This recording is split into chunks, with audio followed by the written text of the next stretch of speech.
Nós vamos fazer uma oração juntos, pedindo a presença de Deus entre nós. Grandioso Deus, nosso Pai, nosso Criador, nós estamos diante da Tua presença neste momento para, primeiramente, louvar o Teu nome e agradecer ao Senhor por Tua bondade e misericórdia em nossa vida. De maneira especial, agradecemos a Ti pela vida do Christian, da Thalia, pela forma que o Senhor os conduziu até aqui, junto com as suas famílias. Pedimos, em nome de Jesus, que a presença do Senhor se faça aqui neste local, na manhã deste domingo. Que todos nós aqui sintamos a Tua presença, que o Espírito Santo fale aos nossos corações, especialmente ao Cristian e a Thalia. Oramos em nome do nosso Salvador. Amém. Quero, em nome do casal, agradecer a todos os que estão aqui. Sei que alguns saíram um pouquinho longe, né? Para estarem aqui nesta manhã. Muito obrigado pelo prestígio, pela presença de vocês. Vocês vão agradecer pessoalmente, mas nós fazemos isso agora também em público aqui. Cristian e Thalia. O Cristian eu não conhecia antes, né? A gente mora um pouquinho distante, mas a Thalia já deu as credenciais do Cristian. Eu acho que há 2 meses, né? A gente se encontrou com o Shin, no casamento também, Cristian. E a Thalia é uma menina muito querida para a nossa família. E a irmã Tacília também. E algumas vezes, não poucas, na porta dessa igreja, eu pedi que ela orasse por mim, né? Quando a Thalia falou, né, sobre você, a primeira pergunta, eu não conhecia, não tinha como saber, né? Ela quis perguntar alguma coisa, o que a gente achava. Eu falei, impossível, eu não conheço, não sei quem é.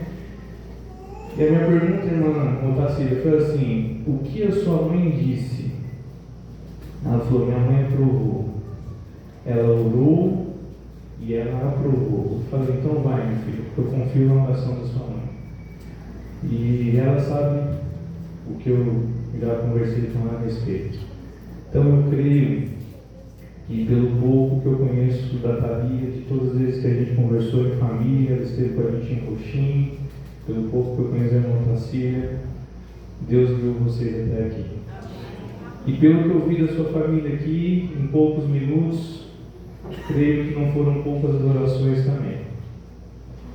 Conheci, eu acho que 40 minutos, né? Nem conversamos.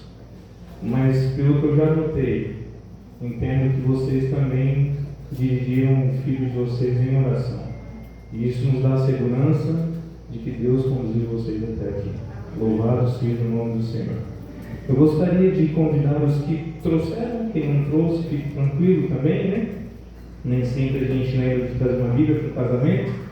Mas se você trouxe a sua Bíblia, abre em Gênesis, capítulo 1. A Thalia vai ouvir um pouquinho do que ela já ouviu, não só aqui na igreja, como em Coxim esses dias, mas vai ouvir uma partezinha de novo.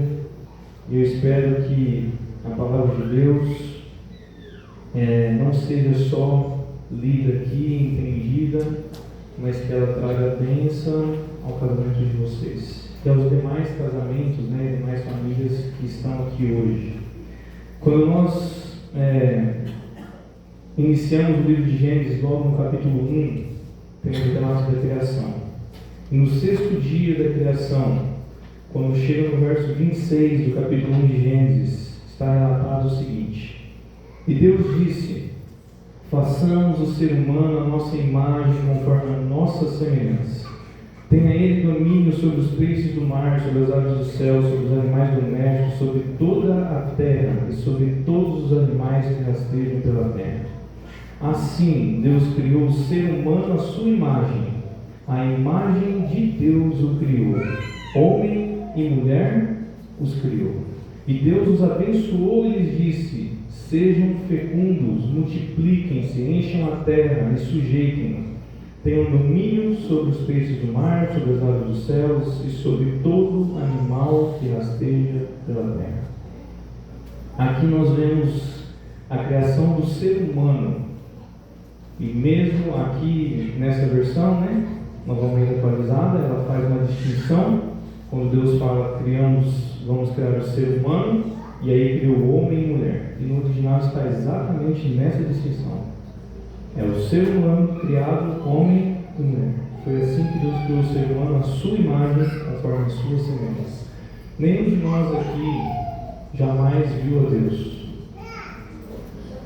E a Bíblia não retrata. Moisés pediu, para ver. Deus manifestou a sua bondade para Moisés. Mas a Bíblia diz que nós fomos criados em imagem e semelhança de Deus. Ao mesmo tempo que a Bíblia faz questão de afirmar que nenhum ser humano jamais viu a Deus. E aí, como que é esse negócio de imagem e semelhança de Deus? O texto bíblico ele vai dando ao longo, do passar aqui dos escritos, mas principalmente aqui em Gênesis, ele vai dando uma pista, Christian e Thalia, do que é o ser humano criado à imagem de Deus. O próprio verso 27 já diz: Deus criou o ser humano à sua imagem, a imagem de Deus o criou, homem e mulher. Essa junção, homem e mulher, depois no capítulo 2, vai explicar que Deus fez para que se tornassem uma só carne, abençoou para que se multiplicassem. É esta união a maior representação da imagem de Deus na terra. Para quem já leu o livro Lar Adventista, eu recomendo que leiam. Os que não leram, ali nos primeiros capítulos tem uma frase que sempre me impactou muito: não há na terra outra instituição ou qualquer outra coisa que represente melhor o caráter de Deus do que uma família bem ordenada. A imagem de Deus na terra, ela foi planejada para ser refletida através do ser humano, feito homem e mulher, abençoado por Deus e se tornando uma só carne. O que vocês estão começando hoje aqui significa vocês não só de mãos dadas, mas de coração unido para representar o nome de Deus aqui nessa terra. Alguns, e por favor não pensem que eu estou julgando, tá? As pessoas ou as falas, não é isso. Mas alguns acham, que o casamento é algo para fazer a pessoa feliz. Então alguns acham que tem que entrar no casamento, tem que arrumar uma pessoa, e assim os dois se amando, ele vai ser feliz. Alguns eles elaboram um pouquinho mais, eles já dão um passinho um pouquinho melhor. Eles pensam assim: não, o casamento vai dar certo se você tiver o propósito de fazer o outro feliz. Melhorou um pouco, mas isso não é bíblico. O casamento é proposto por Deus para que a glória de Deus se manifeste na terra. O casamento de vocês tem um objetivo primordial. E este objetivo sendo cumprido, com certeza você será feliz, Christian, a Thalia será feliz, com certeza você terá o propósito de fazer a feliz também, e ela vice-versa. Mas enquanto vocês tiverem um foco que vocês estão se unindo aqui com Deus e diante de Deus, para a glória de Deus, o casamento de vocês vai manter o propósito para o qual ele foi estabelecido. Nunca se esqueçam disso. Jamais se esqueçam disso. Vocês não estão casando para ser felizes, vocês não estão casando para fazer um ou outro feliz, vocês estão casando para que a glória de Deus se manifeste na terra. Orem por isso, persigam isso, e nada vai conseguir destruir vocês. Mateus capítulo 19, vocês vão entender que Jesus, fazendo menção de Gênesis 1:26 e Gênesis 2:24, e eu vou deixar aqui aberto no capítulo 19 e vou citar Gênesis 2:18 e Gênesis 2:24. Quando Deus ele detalha, biblicamente no capítulo 2 a criação do homem, aí sim em detalhes, e depois a criação da mulher, aí sim em detalhes, ele explica algumas coisas ali. Primeiro foi criado o homem. Antes de ser criada a mulher, no verso 15 foi dada uma ordem ao homem. A ordem é: você vai, eu vou agora deixar mais palpável para os nossos dias, você vai trabalhar e proteger. Do jeito que está escrito na Bíblia, você vai cultivar e guardar. Ou seja, antes de dar ao maior presente para Adão, Deus já deu a responsabilidade. Você tem que trabalhar e você tem que proteger o ambiente e a futura esposa. No verso 18, lá do capítulo 2, Deus diz a Adão, né? Deus, ele reflete entre eles ali, a Trindade, e a reflexão é: não é bom que o homem esteja só. Eu sempre gosto de lembrar a todos aqui que Deus não falha, e a palavra de Deus não muda, e as coisas também não mudam. Não é bom que o homem esteja só. A gente, quando vai botar um seguro de carro, eu gosto de usar esse exemplo, né? Agora eu tive que cotar o seguro e para aluguel de carro. Primeira coisa, abaixo de 21 anos não aluga. Abaixo de 21 anos não aluga o carro.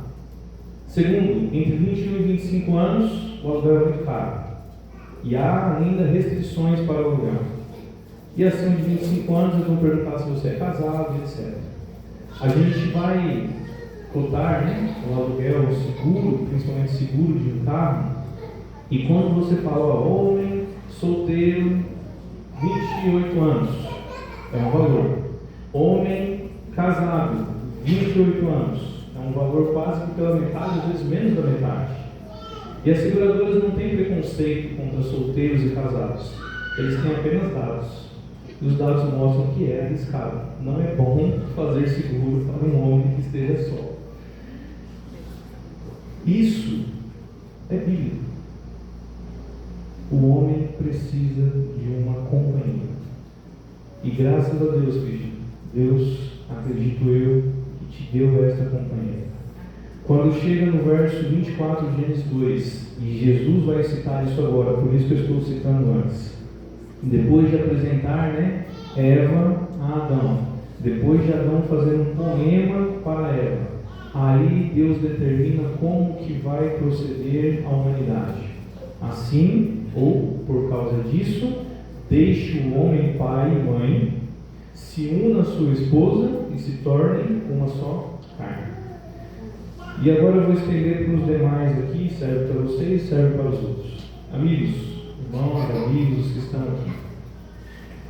A determinação de Deus para as famílias é essa, e não muda.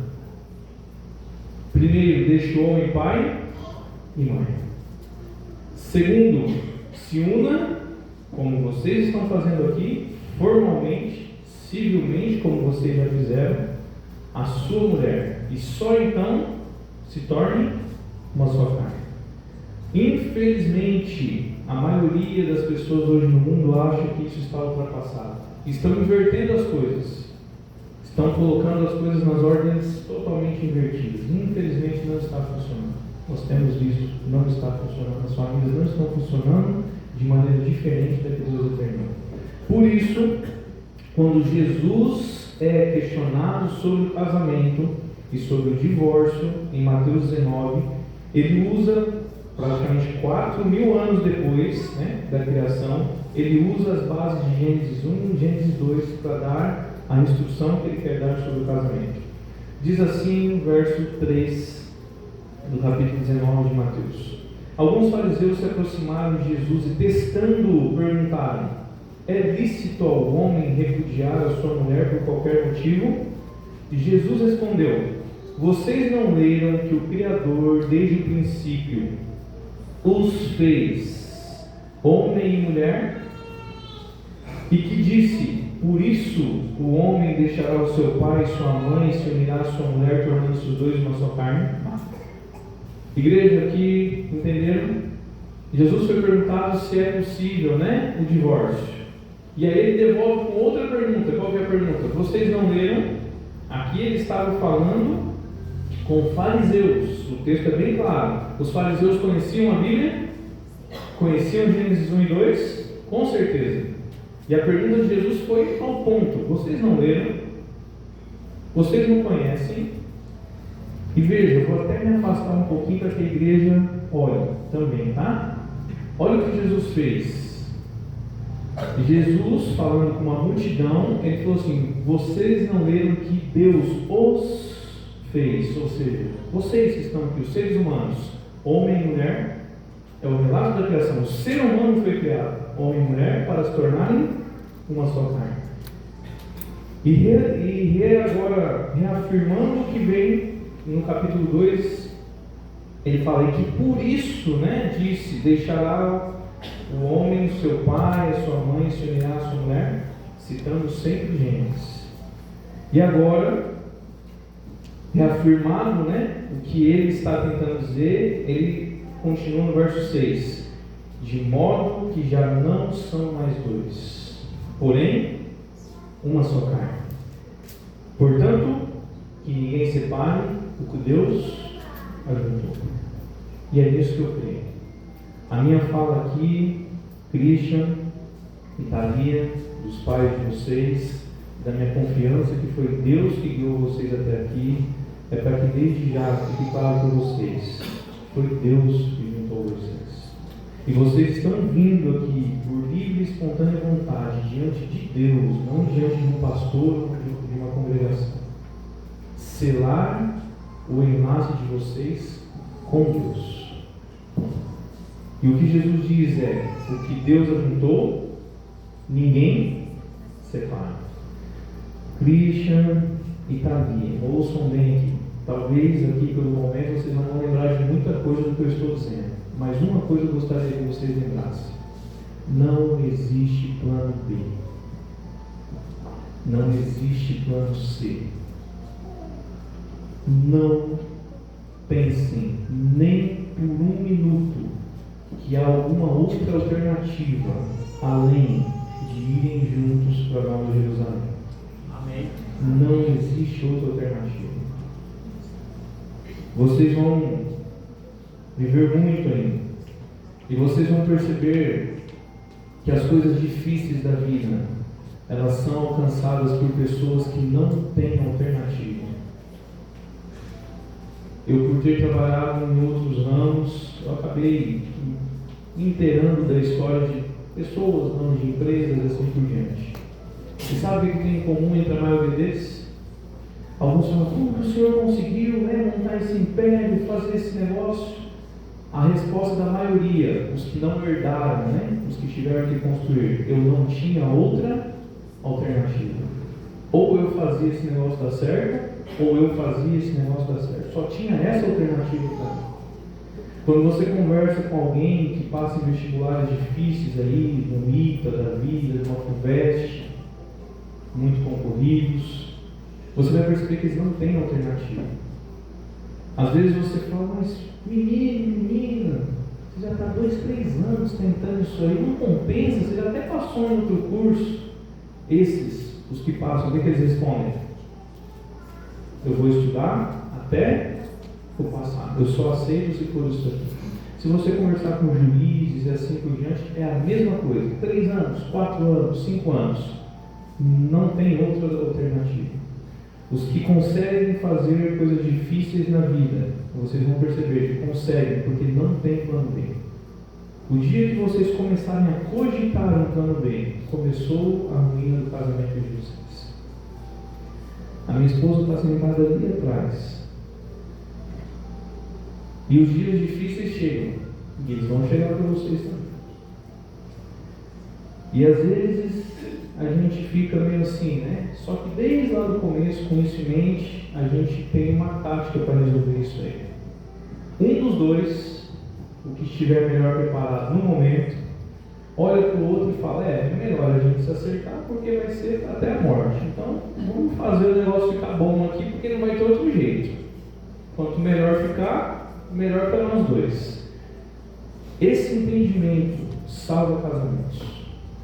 O entendimento que nós estamos fazendo uma união com Deus. E não é porque Deus é um opressor que não vai deixar você sair desse negócio. É porque você entende que Ele é o Criador, você ama o seu Deus, teme ao seu Deus, e você não vai ter coragem de chegar diante de Deus e falar que você vai quebrar um pacto que você fez com Deus. Espero que isso ajude muito vocês. Na realidade, isso muda tudo.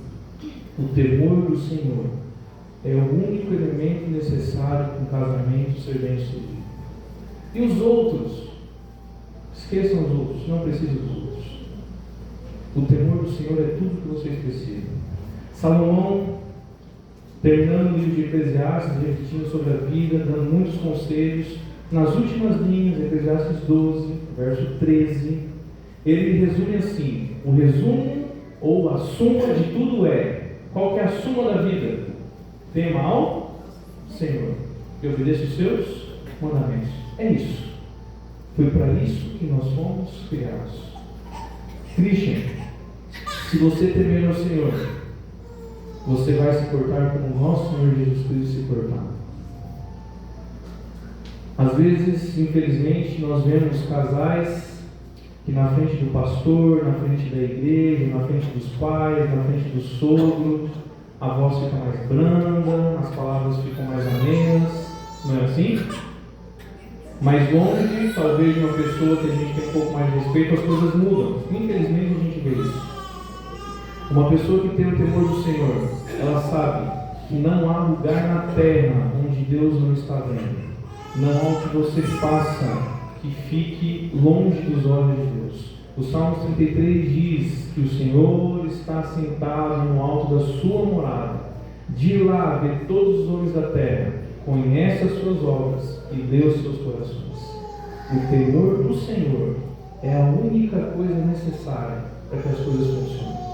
Porque se a gente trata bem, né, a esposa ou o marido, na frente do pastor, na frente do pai, na frente de uma irmã, imagina se a gente tiver o temor do Senhor no nosso coração, como que nós não vamos fazer na frente do Criador do Universo? E nós estamos perante Ele todo o tempo.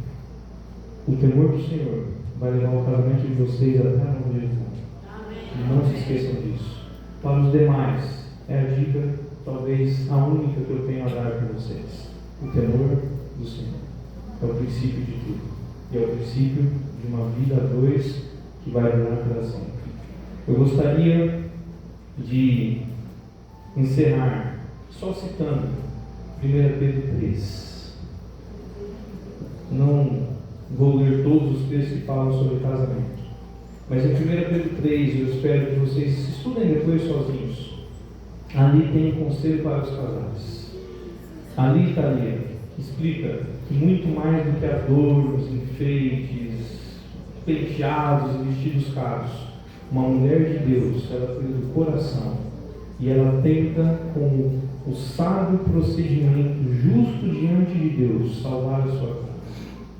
Ali, Cristo, está escrito que um homem de Deus, ele não trata a esposa de qualquer maneira. Ali está escrito que um homem de Deus, a esposa de um homem de Deus, não tem amargura nem rusga.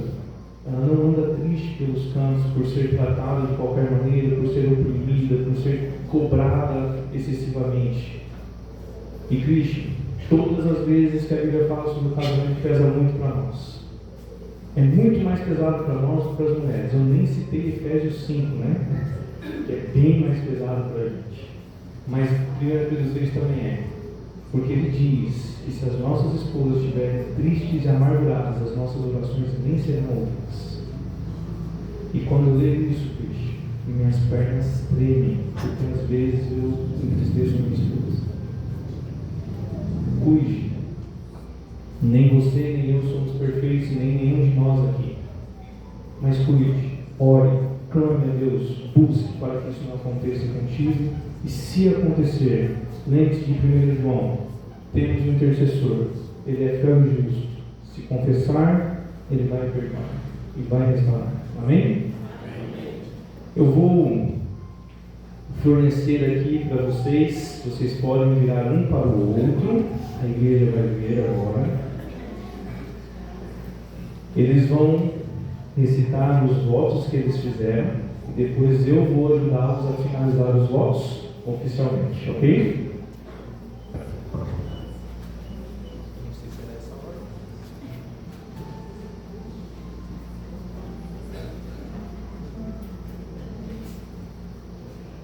Quero te dizer o seguinte, meu amor, no primeiro momento que eu te vi, eu me apaixonei instantaneamente. Foi algo muito forte, foi algo surreal. Me apaixonei pelo seu jeito, pelo seu sorriso, pela sua forma de pensar e de ver o mundo. Hoje, diante de Deus e de todos, eu peço a Deus que me guie em te amar, como Cristo amou a igreja. E que o amor que tudo sofre,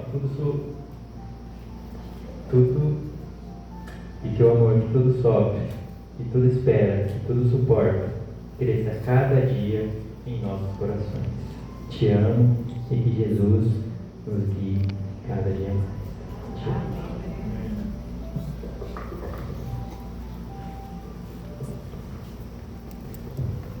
Christian também. Desde que os nossos caminhos se cruzaram, eu soube que você era o homem que Deus preparou para mim. Amém.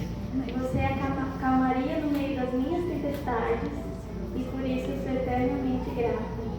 Sua paciência me ensinou a ser mais tranquila e a valorizar cada momento, mesmo nos dias difíceis.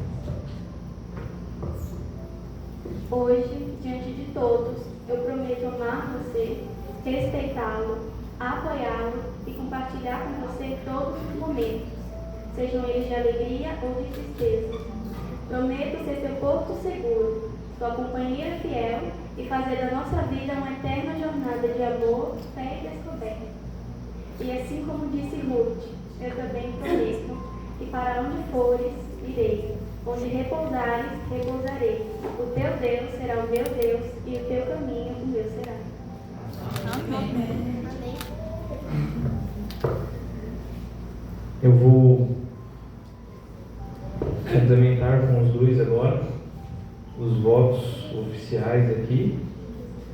E ao final da minha fala, se for o que vocês estiverem de acordo, vocês respondam como sim, ok? Vamos começar aqui com o Christian. Christian, diante de Deus e na presença dessas testemunhas, você aceita esta mulher, a Thalia, para ser sua legítima esposa, para viverem juntos, segundo a ordem divina no sagrado estado do matrimônio?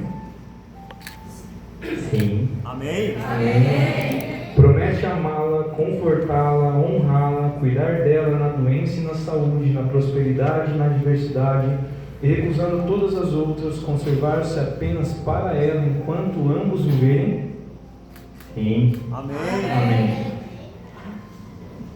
Thalia, prestou atenção nesses votos? Depois você pode cobrar, tá?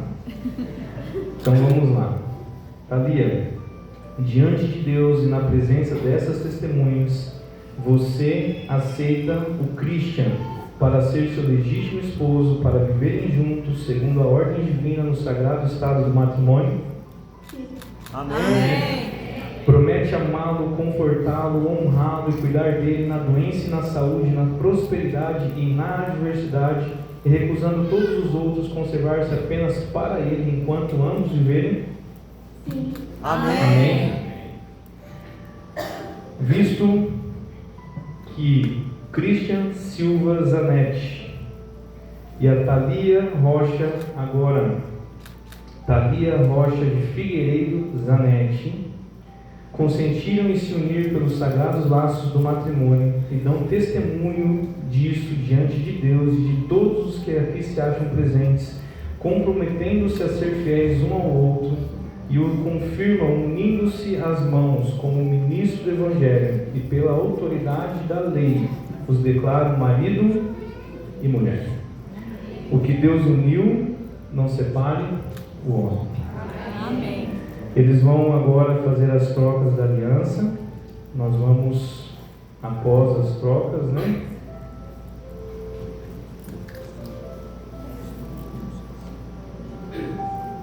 Nós vamos pedir a bênção de Deus sobre vocês.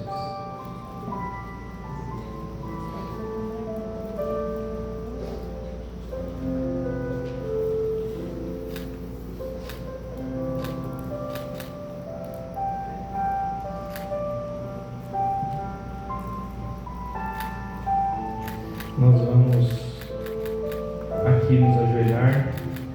Igreja, geralmente eu peço só que os noivos se ajoelhem. Sei que tem gente com criança de colo, tem idosos, mas os que puderem nos acompanhar, nos acompanhem. Os que não, fiquem sentados mesmo, ok? Nós vamos ajoelhar aqui.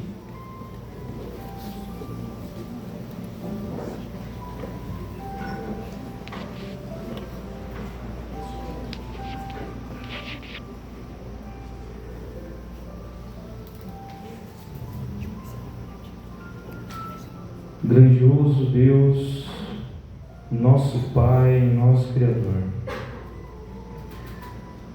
esta igreja está diante da Tua presença neste momento, para, em nome de Jesus, invocar o Senhor e pedir a Ti, ó Deus, a bênção sobre este matrimônio. Nós pedimos ao Senhor que o Christian seja neste lar, para esta família, um modelo de Cristo, assim como recomenda a Tua palavra.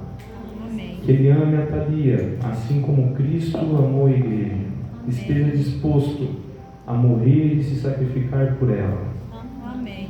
Pedimos também, ó Deus, que a Thalia, assim como Jesus se sujeitou para servir, para morrer por nós, ela também, como diz a Tua palavra, se sujeite ao seu marido, entendendo que foi colocada neste casamento, neste lar, para abençoar esta família.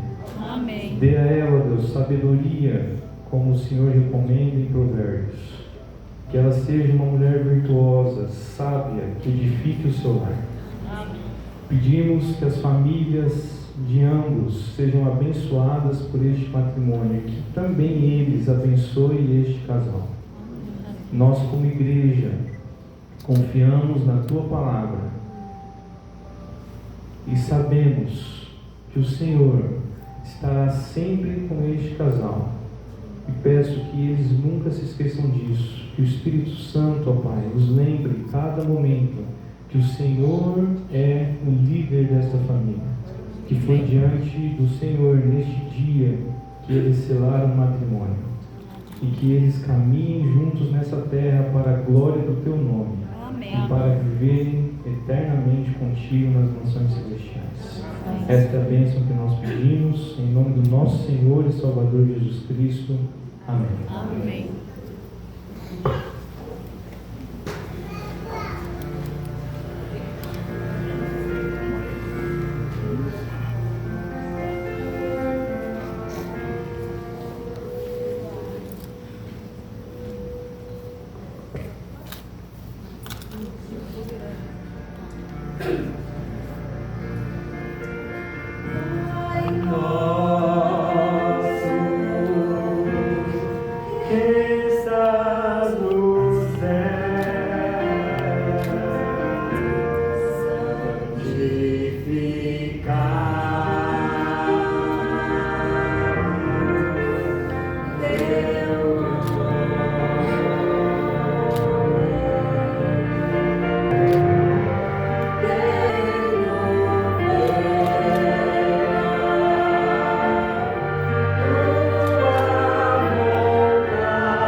Nós vamos deixar vocês assinarem aqui o livro da igreja, para que fique registrado aqui na igreja também, a união de vocês.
igreja, nós apresentamos para vocês a mais nova família dessa igreja: Christian Silva Zanetti e Thalia Rocha de Figueiredo Zanetti. Eu sei que talvez não seja o costume, mas eu gostaria que os que quiserem se sentir à vontade, nós já pedimos a bênção de Deus, já encerramos a cerimônia religiosa. Você pode aplaudir, dar uma salva de palmas.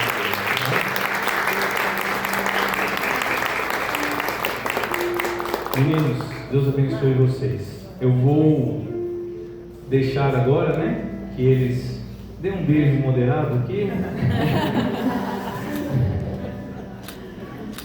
A Thalita que pediu, tá? Talvez vocês tenham já comprado o outro.